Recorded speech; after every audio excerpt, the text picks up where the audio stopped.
Ashe. Welcome to Mother Hawa's Sacred Healing Circles. This is a sacred and safe space.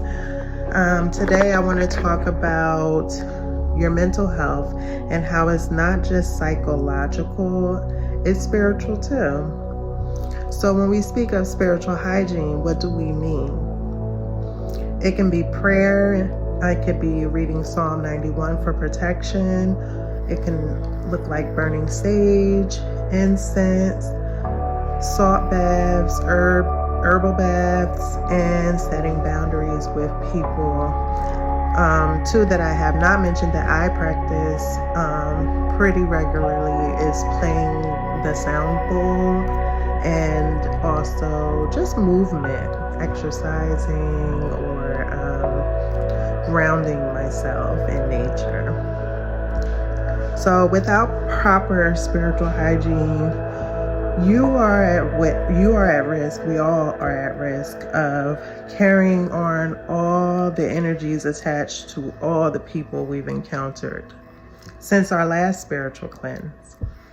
So if you haven't practiced any spiritual hygiene, this is a good time to start. So I hope this video encourages you to begin. Not having spiritual hygiene affects our mental health in numerous ways. Some of those ways are energy overloads, when we're not getting enough rest or enough sleep. That affects our mental health. Also feeling overwhelmed, that comes in with not setting proper boundaries with people. We overbook ourselves, and then we feel overwhelmed because we're doing too much. So setting proper boundaries helps with relieving that. And last but not least, anxiety is a big one. These are some effects we will have if we do not practice spiritual hygiene. I want to share just a quick story of how anxiety affected me just in the recent past. I was not practicing my spiritual hygiene as much as I am now. During that time, I was in survival mode,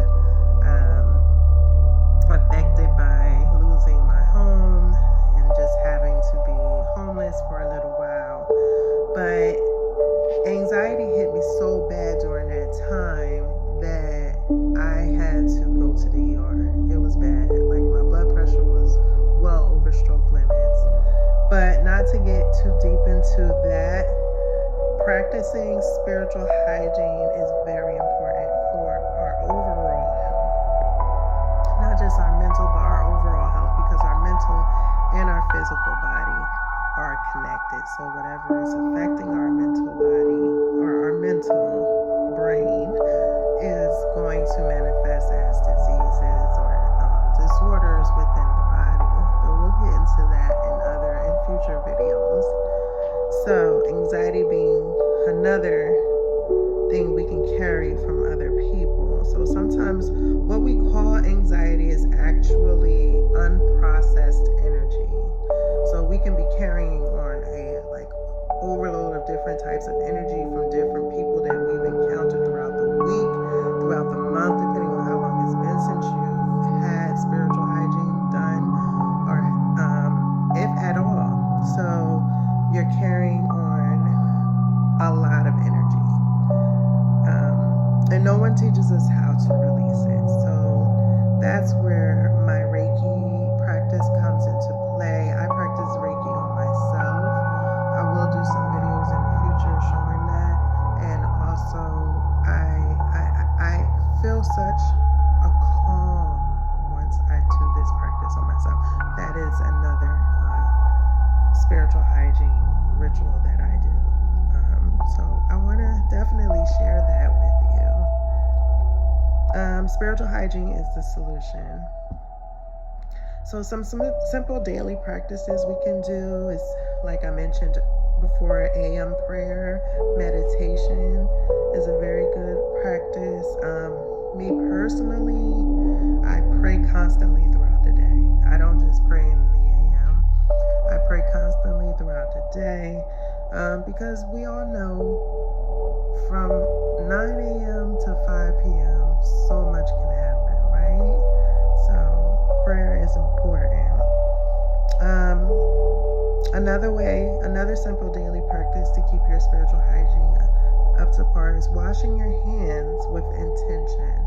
So washing your hands while thinking, I'm protecting myself, I'm calling my energy back, and I'm releasing all other energy down the drain. Doing these intentions while washing your hands is very simple, on the go spiritual hygiene. So if you're at work or out in public, that's something you can do when you're feeling a little shaky or anxious. Another simple daily practice is 5 or more minutes of silence a day, or breathing techniques. Some of the breathing techniques that are very popular that you may have heard of, may have not, and that's okay, is box breathing. That's when you inhale for 4 seconds, you hold that inhale for 4 seconds, and then you exhale for 4 seconds, and then you hold your breath after exhaling for 4 seconds, and repeat.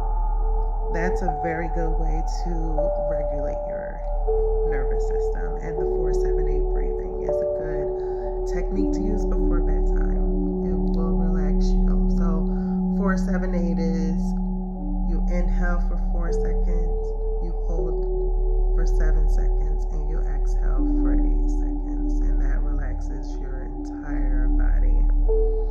Another simple daily practice is sound healing. If you can, go into a sound healing course. I hope in the future that I can offer some myself with some workshops. But sound healing is another simple daily practice we can use for spiritual hygiene. And last but not least, limit who has access to your energy. Put those boundaries up, okay? Limit who has access to you. So this is the work I do through Reiki and our sacred healing circles. If you've been feeling off, heavy, or disconnected, your spirit might need cleansing, not just coping. Okay, so again, my name is Mother Hawa.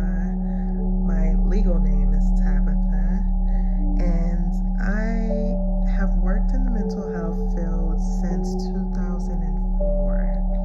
So I'm very knowledgeable of how mental health looks, how medication affects it in a way. I'm not a doctor by any means, but I've had firsthand experience of witnessing these things in my line of work. And I'm a healer through my bloodline. My grandmother was a laying on hands woman, so Reiki is something that comes by birthright to me. So yes, I am honoring that now. It took me a while, but I am. And my primary focus is to help women cleanse emotional and spiritual energy that affects their mental health. That's my goal. It's a lot of noise in the background, but I apologize for that. So if you're feeling like you want to book a session with me, just DM healing, comment healing, and I will definitely reach out and we can go from there. Thank you for taking the time to watch my video. Ashe.